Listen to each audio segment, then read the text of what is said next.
रूप श्री सनातन भट्ट रघुनाथ, श्रीजीव गोपाल भट्ट दास रघुनाथ। श्री रूप श्री सनातन भट्ट रघुनाथ, श्रीजीव गोपाल भट्ट दास रघुनाथ। जय जय श्री चैतन्य, जय हो नित्यानंदा, जय अद्वैत चंद्र, जय गौर भक्त वृंदा। जय जय श्री चैतन्य, जय हो नित्यानंदा, जय अद्वैत चंद्र, जय गौर भक्त वृंदा। जय जय श्री चैतन्य, जय हो नित्यानंदा, जय अद्वैत चंद्र, जय गौर भक्त वृंदा। हरे कृष्ण। आप सभी भक्तों का बहुत बहुत हार्दिक स्वागत और सभी को मेरा सादर प्रणाम। सब लोग मिलकर श्री सनातन गोस्वामी के विषय में चर्चा वार्ता कर रहे हैं। 6 गोस्वामियों में से ये सबसे बड़े हैं सनातन। हमने पढ़ा कि कल किस प्रकार इनकी बुद्धिमानी और प्रॉब्लम सॉल्विंग स्किल्स को देखकर राजा हुसैन शाह ने इन्हें प्रधानमंत्री का पद दिया है। प्रधानमंत्री हैं, सेकंड इन कमांड हैं पूरे राज्य के, यानी कि राज्य का कोई भी ऐसा फैसला नहीं है जो इनसे बिना परामर्श के किया जाए, ऐसा नहीं है। राजा सब कुछ इनसे पूछकर ही कर रहा है, लेकिन इनके हृदय में बड़ी ग्लानि है। दिन भर राजसी कारोबार, और वो भी धर्म के विरुद्ध। उस राजा की सेवा करनी पड़ रही है जो राजा मूर्ति खंडन कर रहा है, वो राजा जो जगन्नाथ जी पर या उड़ीसा पर आक्रमण करने का प्लान बना रहा है। दिन भर इस बात की ग्लानि रहती कि मेरे को भक्ति बढ़ानी है, ये मैं क्या कर रहा हूं।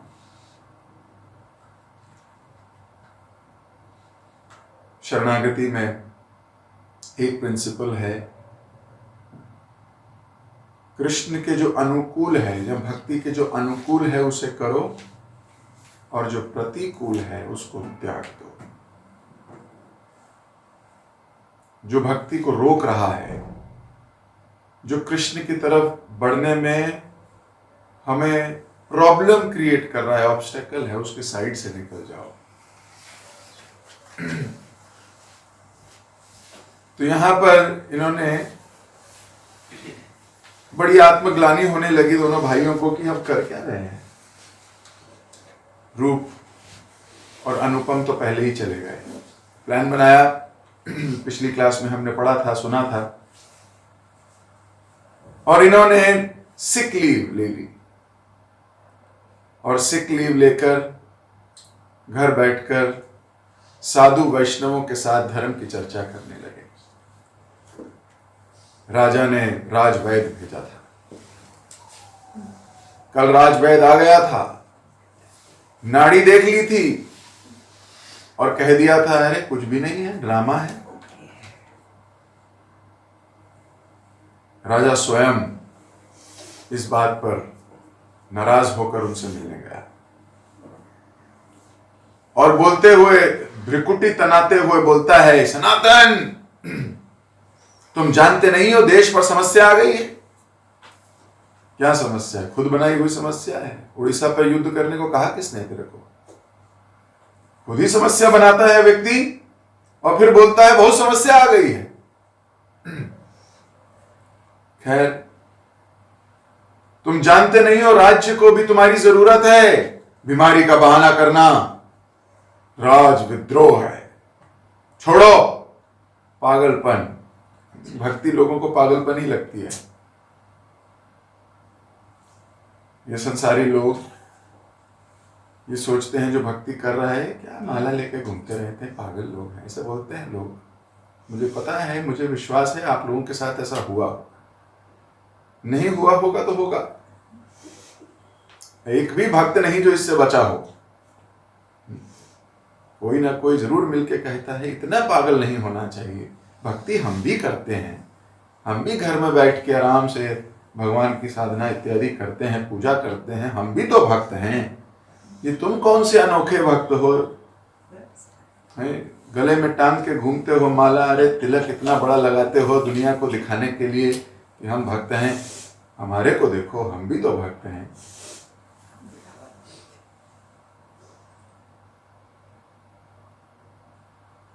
तो एक बार एक गोपाल जी उदाहरण देते हैं कि अगर कोई व्यक्ति पागल खाने जाए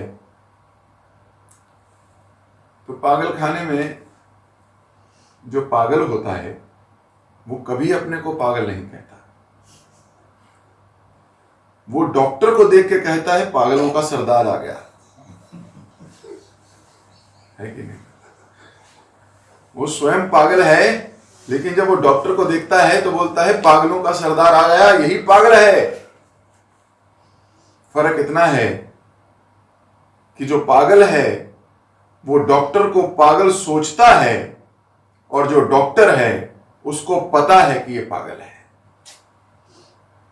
सो हु इज क्रेजी? तो लोग कहेंगे भक्तों को पागल, कह देते हैं ये तो पागल हो गए हैं। उन्हें ये नहीं पता वास्तव में वो डॉक्टर हैं, जिनको वो पागल कह रहे हैं वही डॉक्टर हैं, और जो कह रहे हैं कि तुम पागल हो, अब मैं उनके बारे में क्या कहूं, आप खुद ही समझ जाओ कि वास्तव में वो कौन है। तो ये राजा कहने लगा ये पागलपन छोड़ो और अपने राज्य की भाग दौड़ संभालो जैसे पहले संभाली थी, नहीं तो राज आज्ञा अवहेलना का दोष लगेगा, तैयार हो जाओ दंड के लिए। पर सनातन ने कहा जहां पना, अब तो मैं भगवान का दास हूं, अब मैं आपका दास नहीं रहा। अब मेरे लिए संभव नहीं है कि मैं आपकी सेवा करूं, दरबार का कार्य तो मैं अब नहीं करूंगा, मुझे कृपया क्षमा कर दीजिए। और हुसैन शाह को अपने प्रधानमंत्री से अपनी ही आज्ञा की अवहेलना हो, कब बर्दाश्त होगा? ये बर्दाश्त होने लायक बात भी नहीं है। अपना ही सेवक आप ही को दांत दिखाए तो बुरा तो लगेगा, फिर तो लाजमी है। उन्होंने तत्काल उन्हें बंदी बना लिया और कारागार में डाल दिया। कारागार समझते हो? जेल में डाल दिया। उड़ीसा के युद्ध में हुसैन शाह का सेनापति हार खाकर लौट आया। इस बार हुसैन शाह ने स्वयं सेना लेकर राजा प्रताप रुद्र का मुकाबला करने का निश्चय किया। अब राजा सोच रहा है राजा प्रताप रुद्र से मैं ही लड़ूंगा। पहले एक टोली भेजी थी, जाओ मारा उसको, फिर खुद ही हार के आ गया। जगन्नाथ जी के सेवक को कौन हराएगा? लेकिन अभी हुसैन शाह ने सोचा लगता है मुझे ही जाना पड़ेगा युद्ध में। सनातन जैसे तीक्ष्ण बुद्धि वाले सहायक की आवश्यकता पड़ेगी। फिर से उन्होंने कारागार से बुलाकर उसे कहा, सनातन मेरी बात मानो, हट छोड़ दो, अपनी ड्यूटी फिर से संभालो और उड़ीसा में चलो, मेरे साथ युद्ध करो। सनातन ने दो टोक जवाब दे दिया, नहीं जहां पना, यह मुझसे नहीं होगा। आपकी सेना मार्ग के सभी देव मंदिरों को ध्वंस करती है, देव मूर्तियों को कुलषित कर देती है, यह मैं अपनी आंखों से अब नहीं देख पाऊंगा। मैं इस पाप कार्य में आपका साझा नहीं बनूंगा। अब यह पार्टनरशिप नहीं हो सकती। सनातन को फिर से कारागार में डाल हुसैन शाह ने सैनिकों के साथ उड़ीसा के लिए प्रस्थान किया। सनातन कारागार में पड़े निरंतर महाप्रभु का चिंतन करते रहे और प्रार्थना करते रहे, हे गौर सुंदर, आपने रूप पर तो कृपा कर दी है, आपने उसे भव बंधन से मुक्त कर दिया है। मेरे ऊपर कब कृपा करोगे नाथ? आपके सिवा मेरा है कौन? मैं किसकी कृपा का भरोसा रखूं और मैं कैसे अपने प्राणों को साधूं? हे गौर सुंदर, कृपया मेरी प्रार्थना स्वीकार कीजिए, मेरी रक्षा कीजिए। ऐसे करके सनातन गोस्वामी प्रार्थना करने लगे। कहां? जेल से। प्रार्थना इतनी सुंदर चीज है कि इसे करने के लिए कोई जगह विशेष की आवश्यकता ही नहीं होती। आप जहां बैठे हो वहीं से प्रार्थना कर सकते हो। इसके लिए हमें कोई ऐसा नहीं है कि कहीं जाना पड़ेगा, कोई जगह ढूंढनी होगी, कहीं देखना होगा कौन सी जगह ठीक है, उसे आचमन कीजिए, बैठिए, शुद्धिकरण कीजिए, फिर प्रार्थना करूंगा, ऐसा नहीं। जब कोई व्यक्ति भगवान का स्मरण कर लेता है, वो स्मरण करने से वो जो जगह है उसमें पॉजिटिविटी आ जाती है। खैर, अभी ये प्रार्थना करके रोज गौर सुंदर से प्रार्थना करते थे। कुछ ही दिन बाद उन्हें मिला रूप का एक गुप्त पत्र। रूप गोस्वामी ने इनको एक सीक्रेट मैसेज भेजा, इंक्रिप्टेड मैसेज, जो बाकी कोई नहीं पढ़ पा रहा था।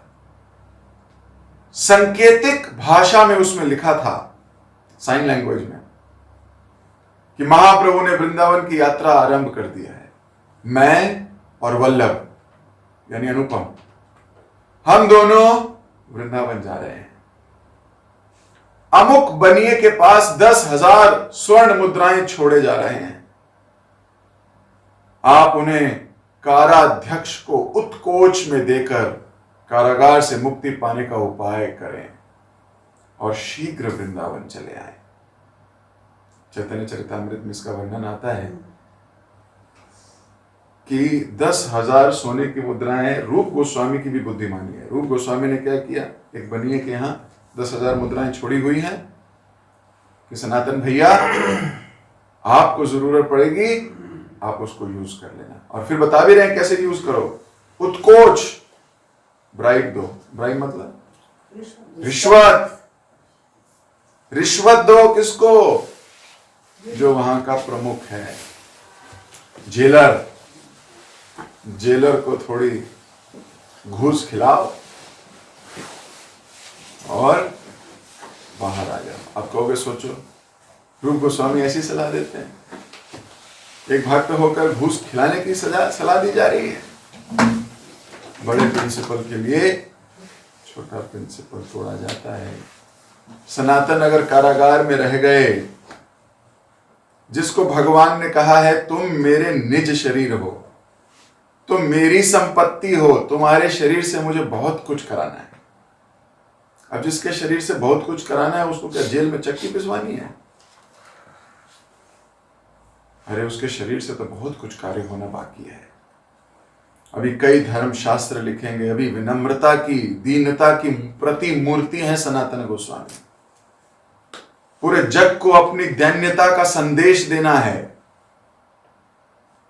संदेश देना है कि जीवन कैसे जिया जाए।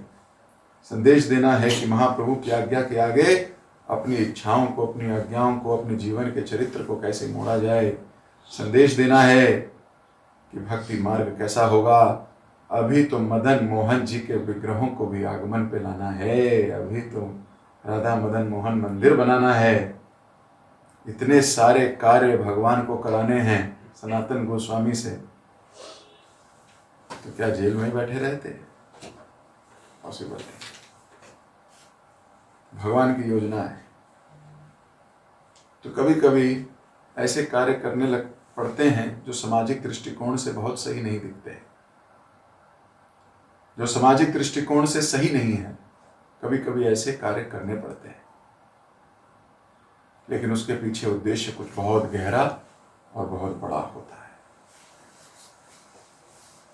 इंपॉर्टेंट है सनातन गोस्वामी को जेल से बाहर निकालना। भगवान जब जेल में पैदा हुए तो भगवान को तो किसी चीज की आवश्यकता नहीं थी। भगवान ने कहा, वसुदेव तुम बस मुझे उठा लो और मुझे गोकुल ले जाओ, रास्ता मैं अपने आप बना लूंगा, तुम बस मुझे उठा लो। अब जो कैदियों को सुला सकते हैं, जेल के ताले खुलवा सकते हैं, अंधेरे को रोशनी में बदल सकते हैं, क्या वो खुद नहीं जा सकते? अरे वो खुद भी तो जा सकते हैं। जब यहां प्रकट हो सकते हैं जेल में, तो भाई गोकुल में भी तो प्रकट हो सकते हैं। लेकिन भगवान की लीला है, वो अपने भक्तों को श्रेय देना चाहते हैं। वो चाहते हैं मेरे भक्त कष्ट लें, मेरे भक्त मेहनत करें, ये मिसाल बने संसार के लिए मेहनत करने की, कृष्ण को प्राप्त करने की, कृष्ण की आज्ञा पालन करने की। तो वसुदेव जी कह सकते थे, भगवान जैसे आपने लाइट जलाई है, जैसे सारे सैनिकों को बेहोश किया है, वो ताले इतने मोटे मोटे ताले, उसकी चाबी एक आदमी उठा के लाया करता था, इतना मोटा ताला है, बहुत भारी। वो ताला अपने आप खुल के जमीन पे गिर गया। भगवान जब आप इतना सब कर रहे हो तो वहां चले जाओ, क्यों इतना कष्ट देते हो मुझको? रात में बारिश हो रही है, ठंड लग जाएगी, कोई क्रोसिन गोली भी नहीं है यहाँ, कौन सी डोलो खाऊंगा, सूमो खाऊंगा, कुछ है नहीं। और जेल में कौन सी मुझे माखन मिश्री मिल रही है? भाई बहुत मुश्किल से कमजोर हो गया हूं, क्या ही तो कंस देता है रूखी सूखी। आप तो भगवान हैं, आप तो जानी जान हैं, आप तो दीनबंधु हैं, आप जगन्नाथ हैं, आप परमेश्वर हैं।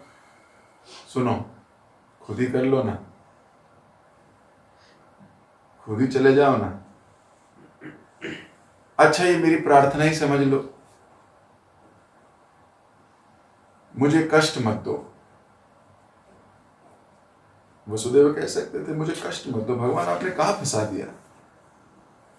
अरे पहले पता होता इतनी मेहनत करनी है और फिर आप प्रकट हो गए तो भाई साहब हम साधना ही नहीं करते। इतनी तपस्या करी, इतने करोड़ों साल तपस्या, हजारों साल तपस्या करके आपको मांगा, आप आए, आते ही बोल रहे हो फिर तपस्या करो। अरे तपस्या तो इसीलिए करी थी कि तपस्या करनी ना पड़े, अब थोड़ा आराम हो जाए, जिंदगी थोड़ी मजेदार हो जाए, सुख संपत्ति घर आवे, कष्ट मिटे तन का। सोचा तो ये था, आपने तो आते ही कह दिया कष्ट लो तन का। तो ऐसा बोल सकते थे वो, पर ऐसा बोला नहीं। भक्त कष्ट लेते हैं, भक्त आराम पाने के लिए या समस्याओं से मुक्त होने के लिए या कष्टों से मुक्त होने के लिए भक्ति थोड़ी करते हैं। भक्त तो भगवान की भक्ति करते हैं क्योंकि भगवान से प्यार है। एक माँ अपने बेटे को जब प्यार करती है तो वो इसलिए थोड़ी प्यार करती है कि उसे कष्ट ना हो। बच्चा मलमूत्र त्याग देता है गोदी में ही तो फेंक थोड़ी देती है बच्चे को, छी छी छी जा यहां से, तो गंदा है। नहीं, बड़े आराम से प्यार से साफ करती है उसको। कष्ट लेती है, 9 महीने तक गर्भ में रखना कितना बड़ा कष्ट है, पर वो कष्ट लेती है, प्रेम है। तो कष्ट लेना चाहिए भक्तों को। ये विचार नहीं करना चाहिए कि हमारे जीवन से कष्ट हट जाए, ये कोई विचार नहीं करना चाहिए। खैर, यहां ब्राइब देने का आइडिया रूप गोस्वामी ने दिया, सनातन गोस्वामी ने उसका पालन किया। सनातन ने एकदम ऐसा ही किया। कराध्यक्ष पर उन्होंने पहले अनुग्रह किया था, पहले बहुत क्रेडिट किया हुआ है, जानता तो है प्रधानमंत्री थे भाई, ये सारे इसी के अंडर आते थे। तो जो कारागार का जो अध्यक्ष था वह बड़ा एहसानमंद था, पर हुसैन शाह ने उसे भयभीत कर रखा था, इसलिए वो असमर्थ था उन्हें ऐसे ही छोड़ देने में। सनातन गोस्वामी ने उससे कहा, हुसैन शाह यदि उड़ीसा के युद्ध से जीवित लौट आए तो उनसे कहना सनातन बेड़ी पहने लघु शंका के लिए बाहर गया था और गंगा में डूबकर मर गया। इतना कहे जब उन्होंने मुद्राओं की थैली उसके सामने रख दी तो उसको लोभ आ गया। ये लालच बहुत बड़ी चीज है, इंसान को लालच आ जाता है जब वो देखता है बिन मेहनत के इतना पैसा मिल रहा है तो मेहनत क्यों करनी है। आज की डेट में हर व्यक्ति गैम्बलिंग या धन वृद्धि करने के लिए बहुत मेहनत कर रहा है। तो एक जगह प्रभुपाद जी बता रहे थे, whenever you want money to multiply within no time, without much effort, it is called gambling. फिर से मैं बताता हूं, जब आप अपने धन को बहुत ज्यादा मल्टीप्लाई कराना चाहते हो बिना मेहनत किए, विद इन नो टाइम, कम समय में, तो इसको कहते हैं जुआ खेलना। ये जुआ है, भक्तों को इससे बचना चाहिए। खैर, तो यहां तो लोभ आ गया है, इतने धन सामने आ गया अभी तो, विद इन नो टाइम, कोई टाइम नहीं है, एक डिसीजन लेना है बस।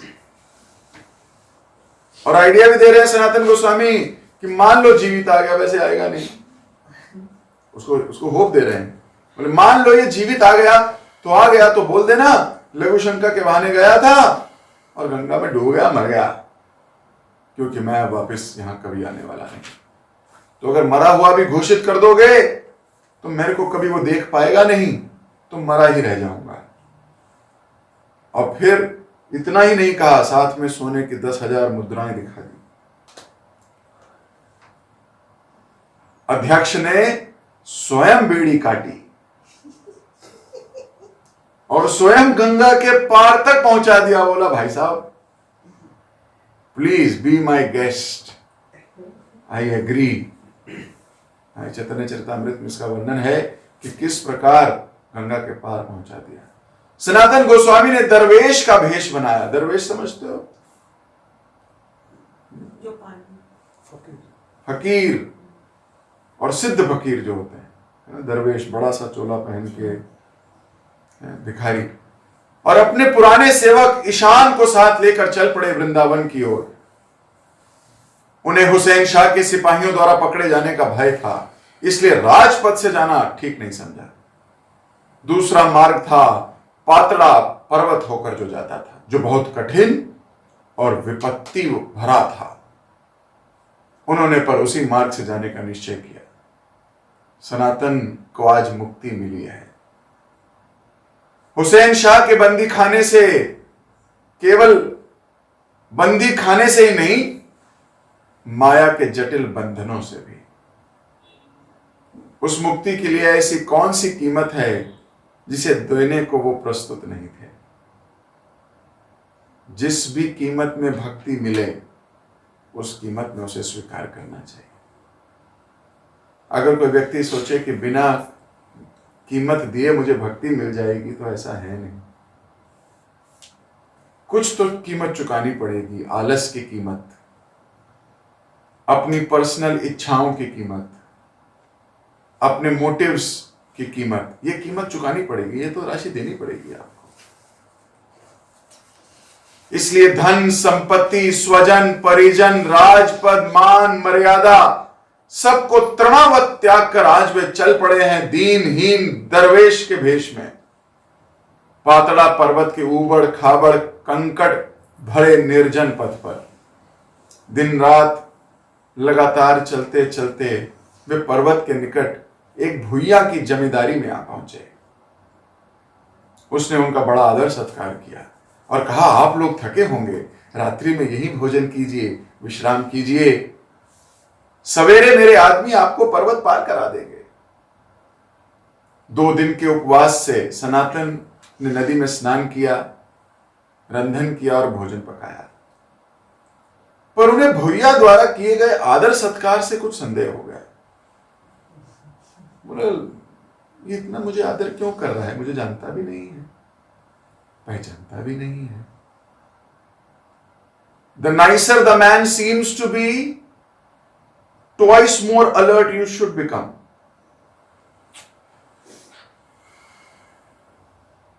अंग्रेजी में कहावत है कि बिन जाने अगर कोई आपका इतना आदर सत्कार कर रहा है तो संदेह हो जाना चाहिए। जानता नहीं, पहचानता नहीं, फिर क्यों पकड़ा। There is nothing called free lunch. This is another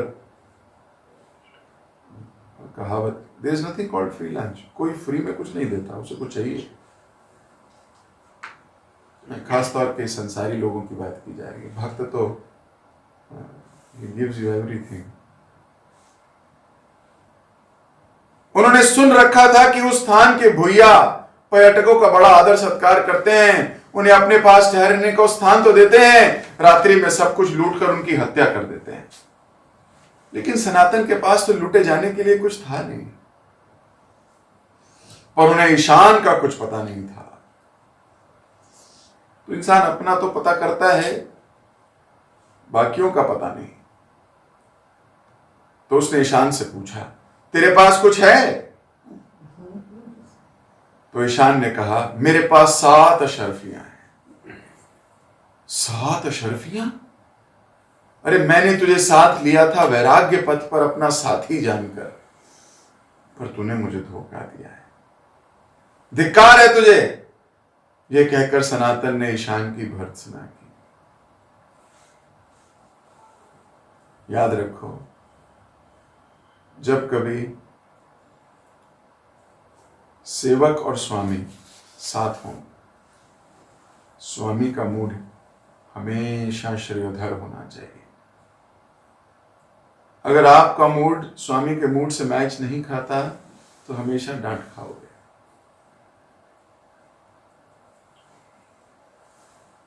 हमेशा डांट खाओगे।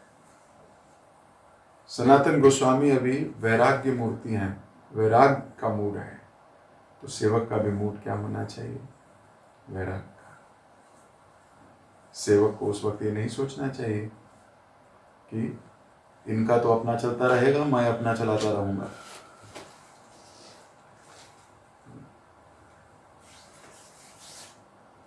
तो सनातन ने डांट लगाई ईशान। अशर्फियां उससे लेकर भूया के सामने रख दी और कहा, हमारे पास ये अशर्फियां हैं, आप ले लें और हमें निर्विघ्न पहाड़ पार करा दे। भूया सनातन की सरलता से बड़ा प्रभावित हो गया और भूया ने उनसे कहा कि हे सनातन, आपने मुझे एक पाप कार्य से बचा लिया है। मैंने तो आज रात में वो देखो अपना खंजर पूरा चमका के रखा हुआ है। आज एक मृत्यु से आपने मुझे बचा लिया। मैंने सोचा था रात में आपको मार दूंगा, और मुझे पता था कि आपके पास 8 अशर्फियां हैं। क्यों? उस जमाने में ये लोग एस्ट्रोलॉजर रखा करते थे अपने पास, और वो एस्ट्रोलॉजर भी इतने पक्के होते थे, सब कुछ बता देते थे। आज के जमाने में तो एस्ट्रोलॉजर अपना ही नहीं पता होता उसको, तो दूसरे का क्या बताएगा। एस्ट्रोलॉजी बहुत अच्छी साइंस है, लेकिन आजकल पूरे विश्व में एक भी नहीं है। लोग एस्ट्रोलॉजर बनने का दावा कर सकते हैं, लेकिन क्या वो बता सकते हैं उनके पड़ोसी के घर में कितनी अशर्फियां हैं? नहीं बता सकते। क्या वो बता सकते हैं? अरे अगर एस्ट्रोलॉजर पति है, वो ये नहीं बता सकता पत्नी ने कितना धन छुपाया हुआ है तो बाकी की बात क्या की जाए। लेकिन उस जमाने में एस्ट्रोलॉजर बड़े महान होते थे, उनको सब पता रहता था। तो उसने सोचा और सनातन को कहा, मैंने तो रात को आपको मारने का प्लान बनाया था, अब मैं आपकी अशर्फियां भी नहीं लूंगा। मैं आपकी सरलता से बड़ा प्रभावित हूं। मुझे पता लग गया था कि आपके पास अशर्फियां हैं, लेकिन आपको कैसे पता लग गया कि मैं आपको मारने वाला हूं? आप मेरे से ज्यादा बड़े संत हैं।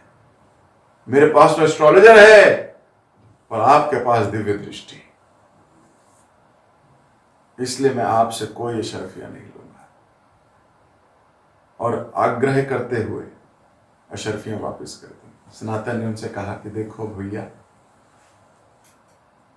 आपके भाव बहुत सुंदर हैं और मैं आपका धन्यवाद करता हूं, आप ईमानदार हैं। आपने बता दिया आप मुझे मारने वाले हैं, लेकिन ये अशर्फियां तो आपको लेनी पड़ेंगी, क्योंकि अगर अभी आप नहीं लोगे तो कल को कोई और इसे लेने के लिए मारने का प्लान बनाएगा। आपने तो छोड़ दिया मुझे, जरूरी नहीं है कि कोई और मुझे छोड़ दे, तो कृपया मेरे प्राणों की रक्षा कीजिए। सनातन गोस्वामी बोलने लगे उनको कि अशर्फियां भी ले लीजिए और प्राणों की रक्षा कीजिए किसी और से, नहीं तो कोई और मार देगा। ये संसार में भूख लोभ इतना भयंकर है कि व्यक्ति व्यक्ति का गला काटने को तैयार हो जाता है। किसी की अच्छी परिस्थिति से लोग चिढ़ने के लिए ज्यादा तैयार रहते हैं। वो अपनी परिस्थिति को सुधारने का प्रयास कम, दूसरे की परिस्थिति को घटाने का प्रयास ज्यादा करते हैं। भुइया ने अशर्फियां ले ली। दूसरे दिन 4 सिपाहियों के साथ उनको पहाड़ के उस पार पहुंचा दिया। बॉडीगार्ड भेजे, 4 बॉडीगार्ड सनातन गोस्वामी के साथ गए और लेके गए। पहाड़ पार कर कर सनातन ने ईशान से कहा, ईशान, भुइया ने मुझसे 8 अशर्फियों की बात की, क्या तेरे पास कोई और भी अशर्फी है क्या? ईशान ने एक अशर्फी छुपा के रखने की बात स्वीकार की। तब सनातन ने गंभीर होकर कहा, ईशान, तेरी निर्भरता का अर्थ पर, मेरी भगवान पर, तू निर्भर किस पे है? अशर्फियों पर। तुझे लगता है कि धन तुझे बचा लेगा,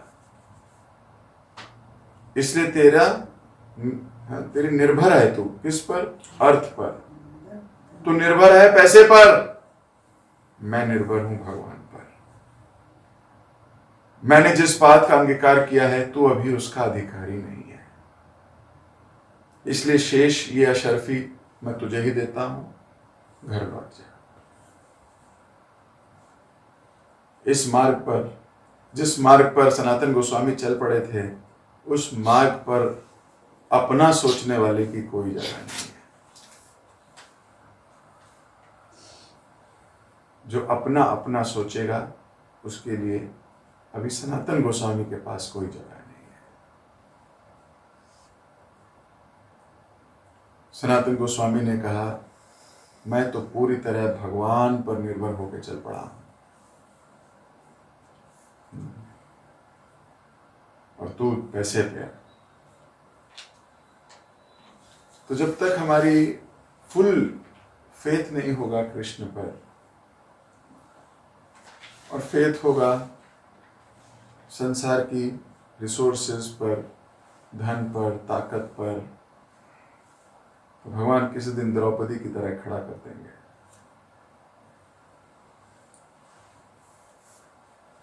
द्रौपदी को बड़ा गर्व था अपने पतियों पर। पांडव है वो, भीम, जो खड़ा हो जाए तो शायद ही इस ब्रह्मांड में कोई व्यक्ति हो जो उसके सामने खड़ा होने का प्लान बनाए।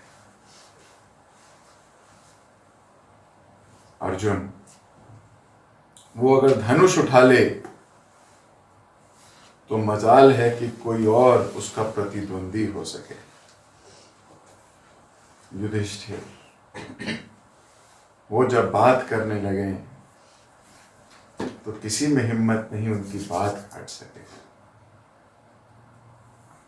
ऐसे ऐसे महारथियों का घमंड था, आज सारे निहत्थे खड़े हैं सर झुका के। भीष्म, द्रोण, सब। फिर द्रौपदी को इस बात का भी गर्व था कि अरे ये लोग तो चलो छोड़ो, मैं भी कोई साधारण स्त्री तो हूं नहीं, अग्नि कुंड से प्रकट हुई हूं। ऐसा नहीं है सामान्य लोगों के जैसे बच्चे होते हैं मैं वैसे आई हूं, ऐसा नहीं है। यज्ञ कन्या है, यज्ञ से निकली है, तो कोई साधारण कन्या तो मैं हूं नहीं। ये दुशासन मेरा क्या ही कर लेगा। तो अपने ही हाथों से अपनी साड़ी को रोकने का प्रयास कर रही थी, वहां भी फेल हो गई। जिस जिस चीज का आप गर्व अभिमान करेंगे, वही वही चीज आपको धोखा देगी, वही वही चीज आपको एक दिन छोड़ जाएगी। आपके पास बहुत धन हो भी गया, और जब अंत समय बीमारी आएगी, वो धन का गर्व भी चला जाएगा। आप डॉक्टर को कह सकते हो 10 लाख ले ले डॉक्टर, मेरी जान बचा ले, उस वक्त डॉक्टर 20 लाख में भी आपकी जान नहीं बचा पाएगा।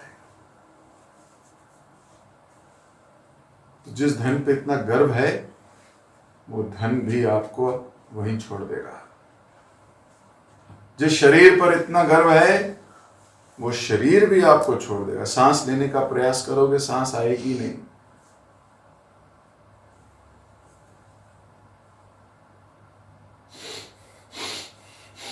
सांस ले रहे हो पर ऑक्सीजन पहुंच नहीं रही।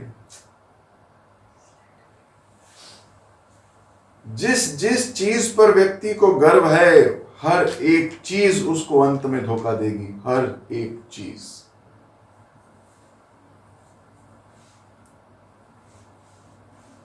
बस एक ही अलौकिक चीज है इस संसार में जो धोखा नहीं देगी, वो है भगवान की कृपा, क्योंकि वो इस जगत की है नहीं।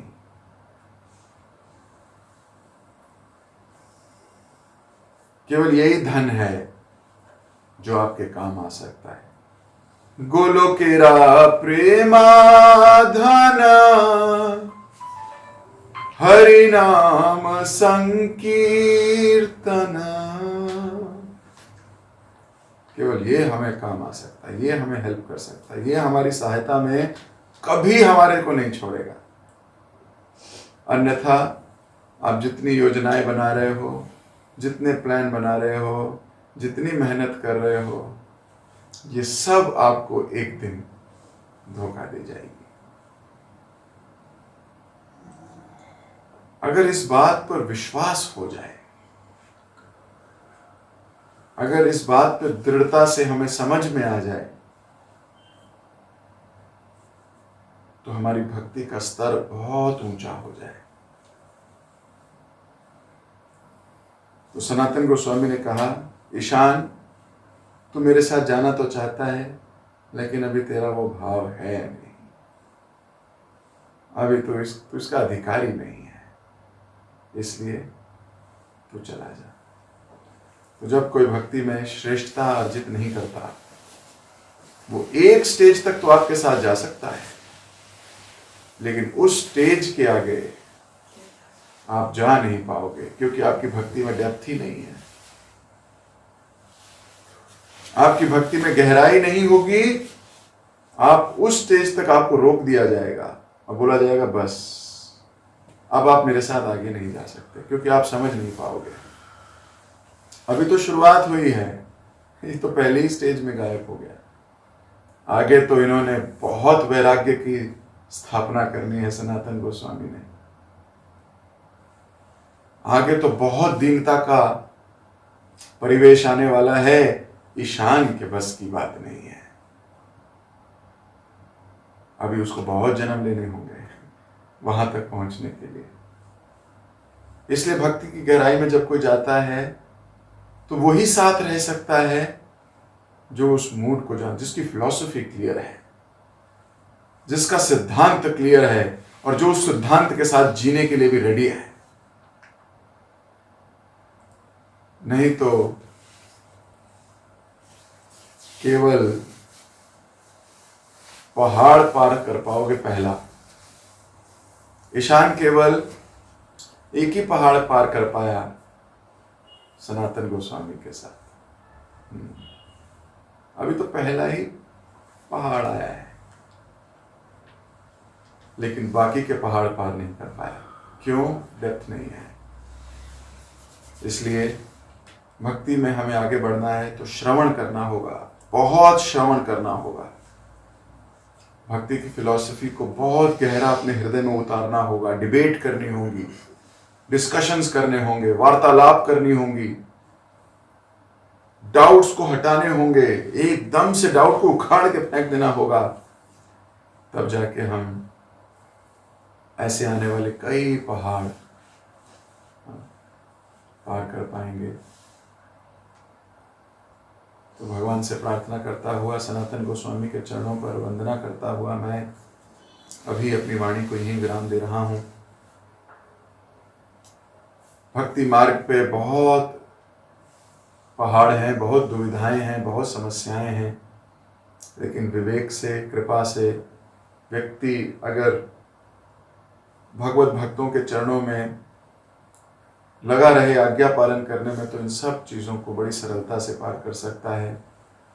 तो मैं अपनी वाणी को यहीं विराम देता हूँ। जगत गुरु श्रील प्रभुपाद की जय, श्रीपाद सनातन गोस्वामी की जय। हरे कृष्ण। किसी भक्त का कोई प्रश्न या कोई टीका या कोई टिप्पणी?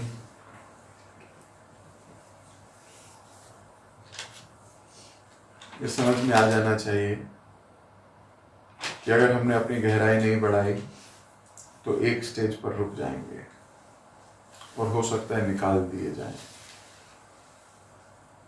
फिर ये नहीं देखा जाएगा कि क्या थे, ये देखा जाएगा क्या हो। राजकुमार प्रभु। धन्यवाद, प्रणाम प्रभु जी। और आज की क्लास बहुत अच्छी लगी, सुना आपने, सब कुछ बताया। तो मुझे एक बात पूछनी थी, ये भक्ति विनोद ठाकुर छठ गुरु महाराज के बाद आए थे, इनसे पहले थे? भक्ति विनोद ठाकुर तो बाद में आए, बहुत बाद में आए। जी प्रभु जी। छठ गोस्वामी तो चैतन्य महाप्रभु के समय के हैं। जी। श्री भक्ति विनोद ठाकुर तो बहुत बाद में आए। चैतन्य महाप्रभु की शिक्षाएं भी गुप्त और लिप्त हो गई थी, फिर इन्होंने ढूंढ ढूंढ कर उसको उजागर किया। जैसे छठ गोस्वामियों ने वृंदावन को उजागर किया, वृंदावन लुप्त हो गया था, इस प्रकार महाप्रभु की और इन छठ गोस्वामियों की शिक्षाएं भी गुप्त और लुप्त हो गई थी। उनको भक्ति विनोद ठाकुर ने आके फिर पुनरुत्थान किया। ठीक है, हरे कृष्ण। मान लीजिए माता। हरे कृष्ण प्रभु, कभी इतनी अच्छी बताने के लिए हम आपको कोटि कोटि प्रणाम।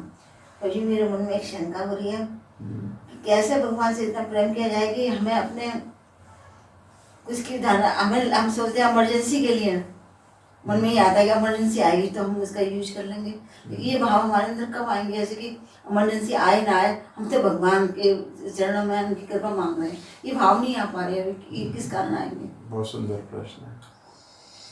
एक्चुअली में हमें इमरजेंसी आई हुई है, वो दिख नहीं रही। आदिकाल से हमने यही सोचा है इमरजेंसी आएगी तो देखेंगे।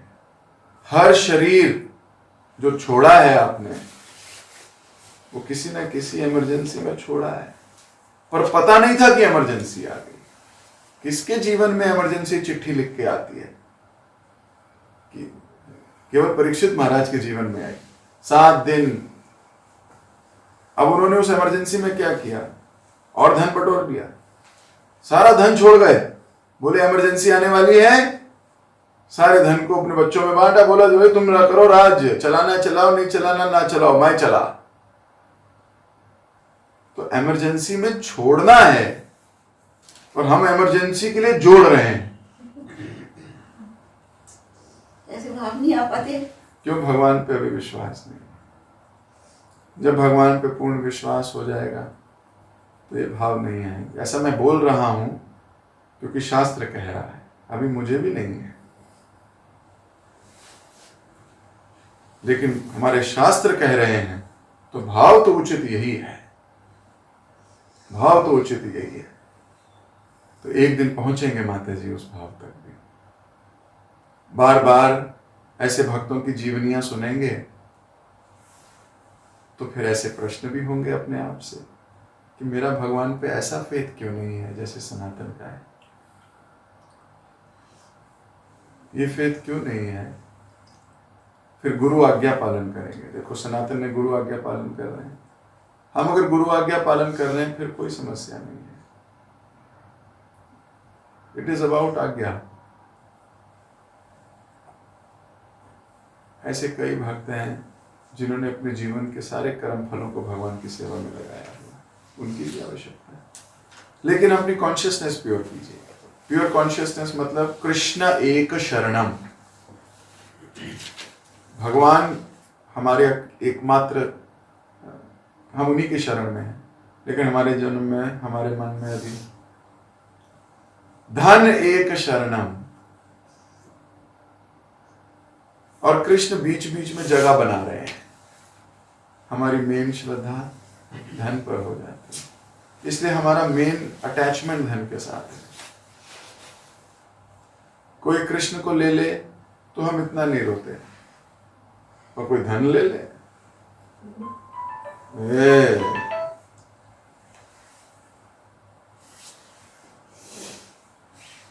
धन ले ले तो गुस्सा आता है। कोई बोले अरे आज रीडिंग क्लास छोड़ दो, आज मतलब आज मत, आज क्लास छोड़ दे, आज तेरे को जाना है कहीं पैसा कमाने, तो हम छोड़ दें। और बोले पैसा कमाना है उसको छोड़ दे और भागवतम पढ़ ले, ऐसा थोड़ी होगा प्रभु जी। तो क्या है, हमारा अभी धन के प्रति श्रद्धा ज्यादा है, इसीलिए तो हमारे में इतने प्रॉब्लम्स हैं, इसलिए तो हम फॉल्टी हैं, फॉल्ट फाइंडर हैं, इसलिए तो बहुत कुछ है हमारे अंदर, अनर्थ इसीलिए है।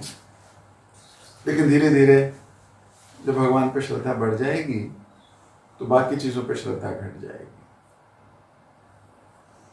ये पूरा संसार भगवान के लिए, भक्तों के लिए डाउट डाल रहा है, लेकिन धन के लिए श्रद्धा बढ़ा रहा है। धन में डाउट कोई नहीं डालता, डालता भी है तो हम बोलते हैं ये कुसंग है, वहां हम बोलते हैं इसका संग नहीं करना यार, ये तो साधु आदमी है, पैसे के बारे में बात ही नहीं करता, पैसे के बारे में बात करो तो उल्टा कहता है वे छोड़ो पैसे को, मंदिर में दान देते हैं। क्या इनके साथ नहीं, ये हमारा क्यों, हमारी श्रद्धा वो माया से तोड़ रहा है। साधु, सा का अर्थ है जितनी अटैचमेंट है, धू मतलब तोड़ दे दो, वही साधु है। और हम तो क्या करते हैं, हमारा प्रॉब्लम है, कोई बात नहीं, धीरे धीरे जुड़े रहिए। हरे कृष्ण महामंत्र के जप को बहुत सावधानी से कीजिए। इंसान प्रसन्नता ढूंढ रहा है, वो उसको भगवान में पूर्णता लिप्त होकर भी मिल जाएगी। इनफैक्ट वही एक प्रसन्नता है, बाकी तो सब बेकार है। भगवत गीता में भगवान बोलते हैं परम दृष्टवा निवर्तते, हायर टेस्ट मिलेगा तो लोअर टेस्ट छूटने लगेगा। लेकिन अगर लोअर टेस्ट ही इतना अच्छा लग रहा है, ए धन यौवन पुत्र परिजना, एते के आते पर तीरे, विफल सेवना कृपाण दुर्जना, चपल सुख दला लागी रे, भजहु रे मन श्री नंद नंदन, अभय चरणार विंद रे। तो इसलिए भजहु रे मन श्री नंद नंदन, क्योंकि अगर आप भजोगे तो डर खत्म हो जाएगा। हम क्यों अपने धन के प्रति आसक्त हैं, हमें डर है। पुत्र के प्रति, अपने समाज के प्रति क्यों आसक्त हैं, क्योंकि हमें डर है कि गड़बड़ होगी बचाएंगे, गड़बड़ होगी ये धन काम आएगा, बेटा काम आएगा, ये काम आएगा, हमें डर है। इसलिए मन को समझाया जा रहा है कि कृष्ण के भजन कर, अभय चरणारविंद रे, तो अभय प्रदान करेंगे भगवान आपको।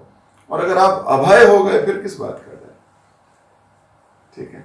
लगे रहो, घबराओ नहीं, लेकिन अपने को चेक करते रहो, अपने को टटोलते रहो, अपने को कॉन्शियसनेस को और डीप करो। ऐसे कामों में मत जाओ जिससे आपके धन की आसक्ति बढ़े, ऐसे कामों में मत जाओ जिससे आपकी बाकी विश्वास बढ़ रहा हो, ठीक है। गलत संग करोगे तो फंस जाओगे। हरे कृष्ण। ओके, तो अभी मुझे इजाजत दीजिए, आप सबसे मुलाकात होगी। सनातन गोस्वामी की कथा और रोचक होती जा रही है। अभी सनातन गोस्वामी अकेले निकल पड़े हैं महाप्रभु को प्राप्त करने के लिए। तो देखते हैं कि कल कहाँ पहुंचेंगे। हरे कृष्ण। हरे कृष्ण प्रभु जी, दंडवत प्रणाम।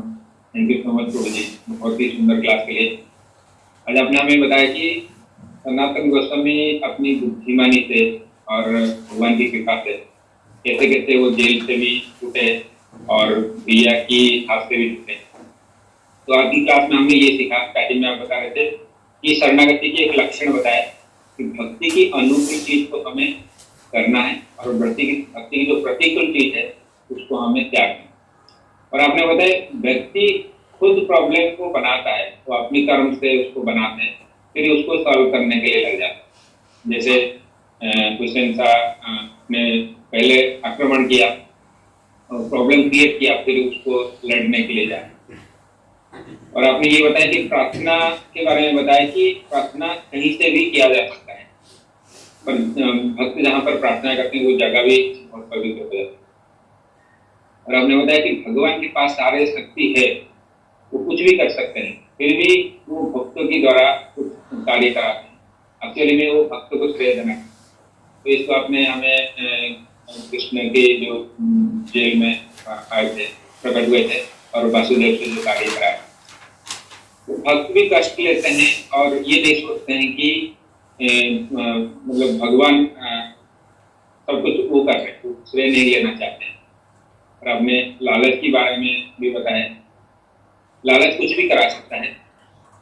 जैसे सनातन गोस्वामी जेलर को दे रहे, धन दे रहे, वो लालच में आके सनातन गोस्वामी को छोड़ दिए। प्रभुपाद जी भी इसमें कहते हैं कि जब हम अपने धन को मतलब मल्टीप्लाई करना चाहते हैं, वो बहुत कम समय है, तो उसको हम जुआ कहते हैं या गैम्बलिंग कहते हैं। और आपने हमें बताया कि जब कभी हम स्वामी और सेवक दोनों साथ, तो हमेशा स्वामी की मूड के हिसाब से ही कार्य करना चाहिए। और लास्ट में आपने ये बताया, जब तक पूर्ण फेथ में नहीं होगा कृष्ण पर और संसारी चीज पर हमारा फेथ होगा, तो एक्चुअली में भगवान हमें असलियत दिखा देंगे, हमारे घमंड को दूर कर देंगे। तो जिस चीज पर हम गर्व करेंगे वही चीज हमारे गर्व को तोड़ देता है। जैसे आपने धन का भी और शरीर का भी नुकसान जाए, तो एक्चुअली में भगवान की कृपा ही एक चीज ऐसा है जो हमें धोखा नहीं देता। धन्यवाद इतने प्रेम को श्रवण करने के लिए। प्रभु जी का धन्यवाद करेंगे एक बार।